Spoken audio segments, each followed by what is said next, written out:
Oras na para subukan natin ang sinasabi nilang giant lechon baboy na may bigat na 30 kilograms laban sa pinakamaliit na lechon baboy na halos 5 kilo lang. At dahil anniversary namin ni Carlene, isa pa lang to sa mga regalo ko sa kanya.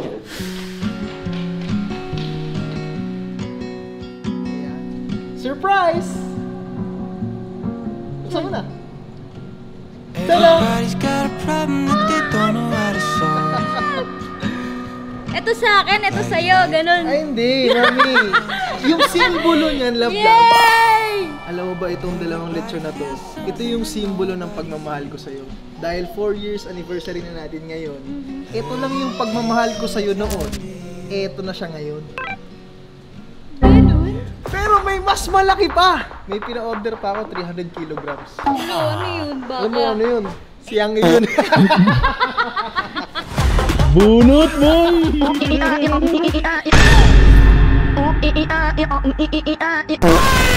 At hindi lang yan.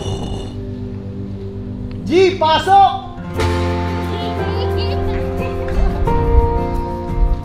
Oy, oy, oy! Happy anniversary. Ito yung... Sa akin to, kinuha mo pa. Oo, nasa kwarto lang natin. Ito yung bulaklak namin na halos 10 years ang pwedeng itagal. Kaya ito yung lagi kong ireregalo sa'yo. Every Binte, time. binili mo to nung Mother's Day. Mother's Day.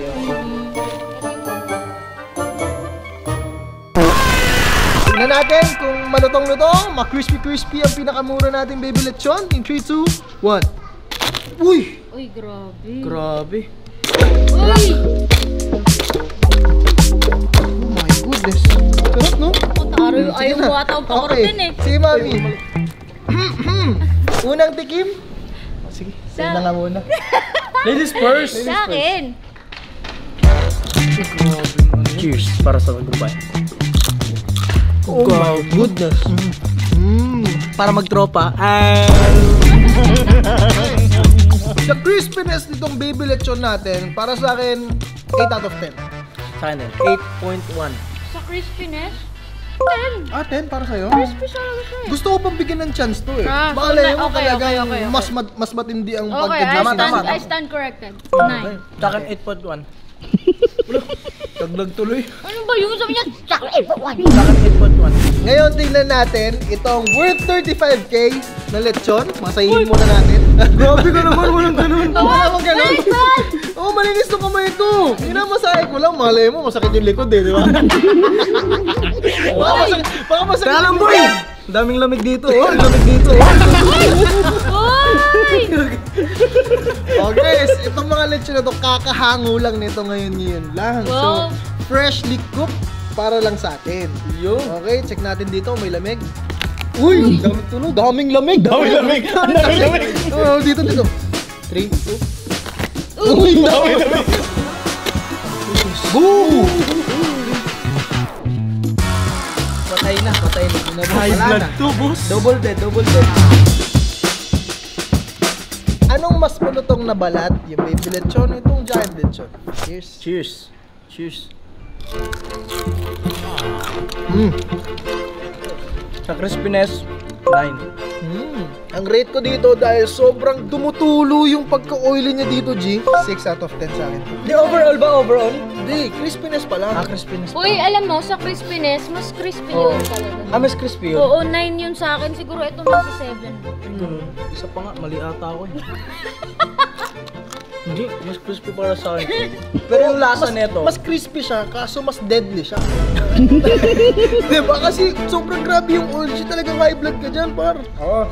Dito sa crispy ako, pero dito ako sa... Hindi, kasi siguro Ano, sarap. dito, ang makukuha mo, balat lang talaga, or laman. Ito ang daming taba eh. Kaya nabawasan yung pagka-crispy. Ito kasi boy, muscle, dyan fats. Oo, totoo. Muscle versus fats. Ito puro fats, guys. So, tingnan nyo to. Puro taba yan, to the point na kapag pinisil mo yan, grabe oh. Ay no, G oh. Grabe yung oil, G. This is the natural oil ng baboy. Kaya sobrang nakaka-high blood talaga siya. Pero kung nagugutom ka, sige, pakainin natin kita. Ito para sa'yo. Uy, sila iniinggit boy. Hindi na lang makakain yan, screen yan eh.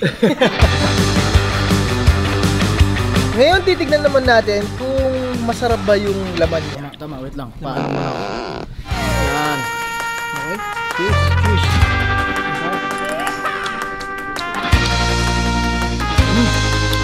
Lasang lechon. Ang rate ko is 6. 6 para sa akin. Sa akin, 8. So, final rate sa laman ng giant lechon, 7 out of 10. 7 out. Pwede na pang masa, di ba? At dito naman tayo sa small but terrible. Mali, boy. Small but delicious. Natin. Delicious. Mami, oh. Akala ko nakakalimutan niyo ko eh. Bakit ganun? Weirdo ba ako? Bakit? Sa balat, mas gusto ko to. Gusto ko dito. Sa laman, mas gusto ko to. Ayoko nito. Dito talaga. Yung meat nitong baby lechon, sobrang tender niya. Tapos sobrang malasa din. Kasi syempre maliit lang. Kaya siguro talagang na-marinate ng maganda to.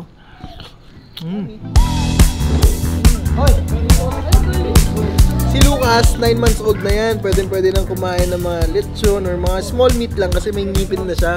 Kasi yung ngipin niya, nasa baba lang. Tapos dito sa pangil. Nagagalit siya, hindi ko siya binibigyan. Eto na si Boss Baby, kakain ng giant lechon.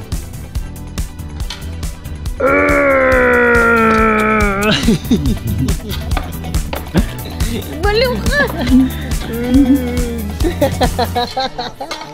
At pagkatapos ng salo-salo, andito na ang final verdict. Kanino mapupunta ang mansanas na to? Sa baby lechon ba? O sa giant lechon? Ano ang mas masarap, mas crispy, at mas nakakabusog? Drum roll please! Bang! Ang nanalo ng mansanas ay si Giant Lechon! Giant lechon para sa nagawang hari. Pangmasa kasi itong giant lechon to the point na mas maraming mapapasaya at mabubusog itong giant lechon. At saka mas sulit kasi. Ito, ano siya eh. Masarap talaga, pero mahal ang kutsinilyo. Totoo. Mas sulit na yung Giant Lechon.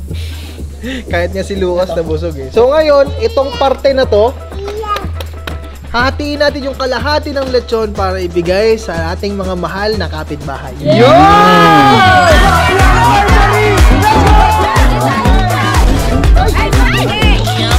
Oh, look, I'm busy house.